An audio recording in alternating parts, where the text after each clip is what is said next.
What's up, people? It's your boy Joshua. I'm here today in Kerbal's space program. And does lightning strike twice? I do think it does today. And that is because we have our Warcat here. And Warcat is a tailless fighter that I have created. Now, if you watched the last video I did, then you will see that the previous one was more of an interceptor bomber. That one had very poor turning radius, and so it did wide loops, and it was really stable at high speeds, but it wasn't able to do really evasive maneuvers to try to get itself out of trouble or to try to dogfight.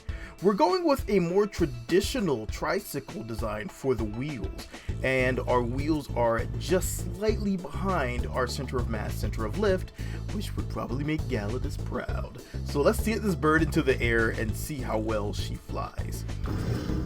That is very loud. Let's turn that down a little bit.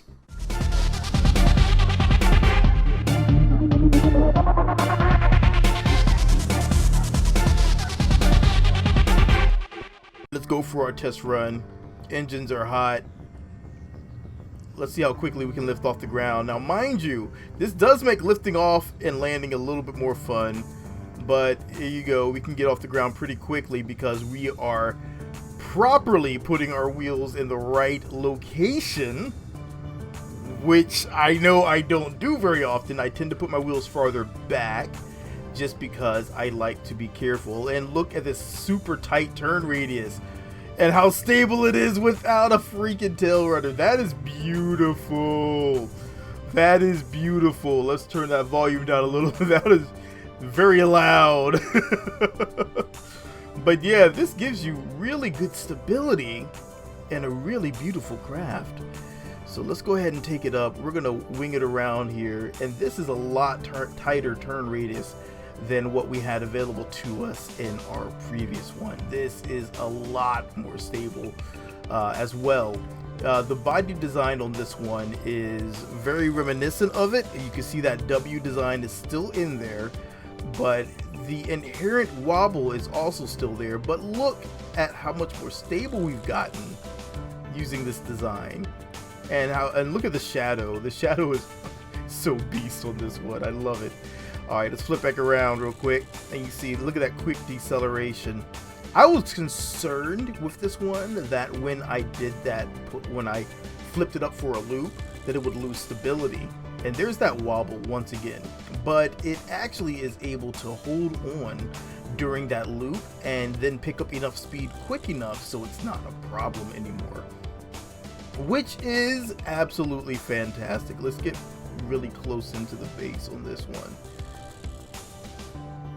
And let's go through the mountains. We're going to take it through the mountains to see how stable it is. Once again, we're on our side here, and look how stable that is. We can just kind of cruise right on in, but we need to get a little altitude because we're a little close to the ground for the hilly area. So I'm going to cruise on over, and I didn't map out my afterburners. I'm going to cruise on over to the mountains, so I'll catch you there. Be right back. Here we go. Evasive freaking maneuvers, man. I'm so hyped for this. I've been wanting to do this test for a little bit, and I haven't yet. Oh, yeah. Let's dive down real quick. And we're gonna shoot down real quick. Shoot through this gap over here. And we're going to go through sideways. We're going to try to go through sideways. I need to get some altitude. Alright, here you go. Yay! Alright, now let's go back up and shoot through this one. These are my two favorite ones to kind of play through, because if your craft can't get enough altitude and it has enough speed, you're basically just going to lose speed and crash right into it. And right now you see, oh my god, I am going so slow. Oh my god, I'm going I was going 55 meters per second because that maneuver I didn't have enough time to pick up speed. Oh man, that was close. All right, let's shoot through this one too. Ooh.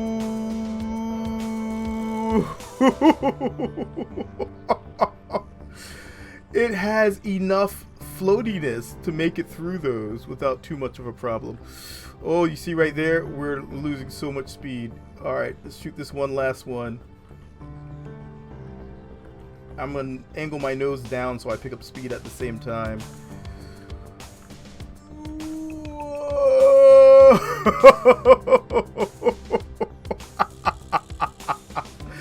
That is a successful test in my book. All right, so the thing we really need to do, we really need to look into now, is going to be our landing. How fun is it to land this aircraft?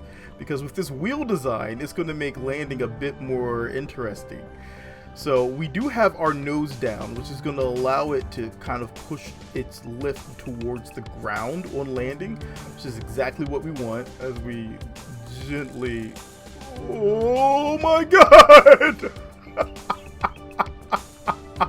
Almost kissed my shadow. Don't kiss your shadow.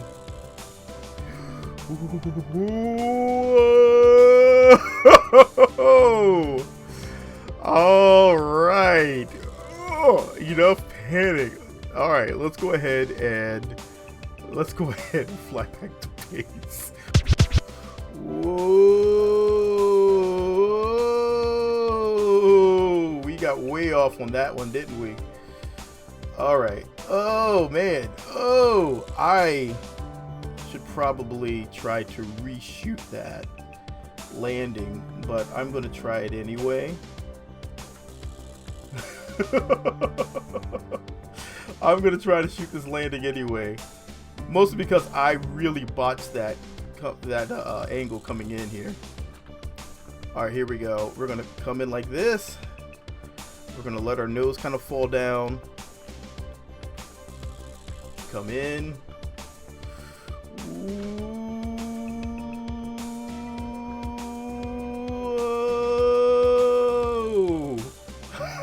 Hey! All right, brakes, brakes, brakes. And you see how it's pulling down to the ground. It's exactly what we want. Perfect landing. Oh my god, I was really worried about that at first, but we managed to nail it. So let's give you a nice little 360 view of this aircraft. This one, once again, is Warcat. It is a fun craft to fly. Be careful at low speeds, because I kind of lost some stability at low speeds, but I was able to get it back, and it actually stays extremely stable after you kind of get that stability back, and the craft remembers, hey, wait, I'm supposed to be a fighter craft. But easy to land, even with this the tricycle design being close in. And once again, my center of lift is about right here. My center of mass is about right here. So they're like right one-on-one to one another. Just almost a half bubble out, maybe a little less. But that tricycle, the rear wheels are just behind that center of mass and center of lift area. And I'll take it back to the hangar bay so I can show you what I'm talking about. Here's the craft, and here's what I was talking about. Here's my center of mass, here's my center of lift, and see how it's really close in.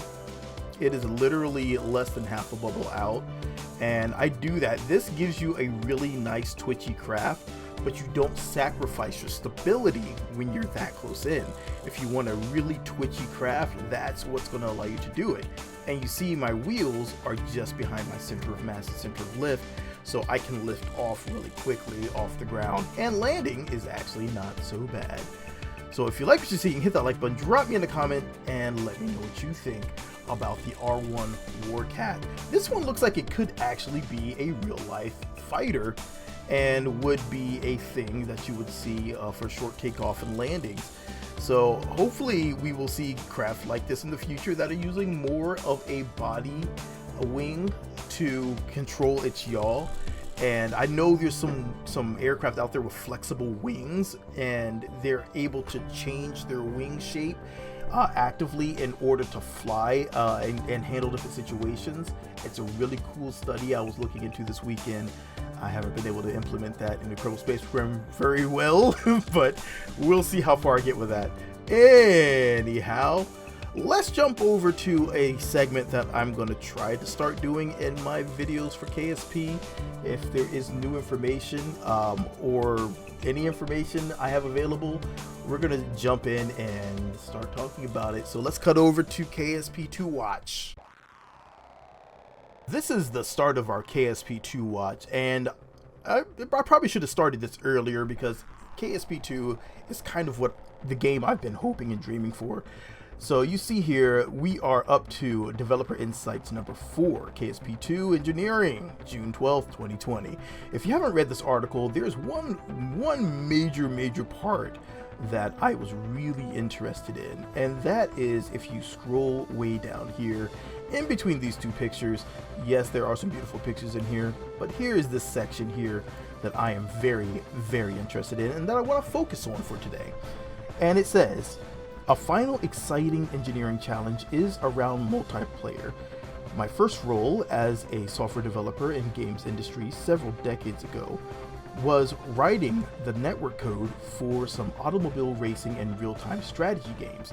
So I have a long-time passion for how we make our game experiences able to be shared between friends. We have dedicated engineers on our team to ensure that playing with your friends, docking at each other's colonies, and trading resources is a fun and seamless experience, whether you're playing in the same room, across campus, or with friends who might as well be on another planet. And if you're wondering who said that, that is Paul Furio, and he is the Senior Manager of Engineering on KSP2. So that is very interesting because we've all been talking about multiplayer and how multiplayer is kind of the key part to what we really want. Right now we have Dark multiplayer, we have Luna multiplayer, we used to have Synchrio, and I think there was Kerbal multiplayer, kind of where everything came from. But this is going to kind of bring all that together into a built-in multiplayer, which is going to be fantastic. And I love the fact that Paul is actually going in here and doubling down that multiplayer is going to be part of the system, which is beautiful. So yes, the game has been delayed. Yes, there have been some kind of funky things going on in the background with Intercept games being created from Star Theory, but I love to see that they're still dedicated to delivering on the things that they said before, and I really love the idea that multiplayer is indeed still a major thing on the plate, and that they're going to try to deliver that with the game. And I really hope that this is going to be as beautiful and seamless as they are saying, and I cannot wait for when it releases. So for now, this has been your boy Jatois, and I'm going to get on out of here. Peace!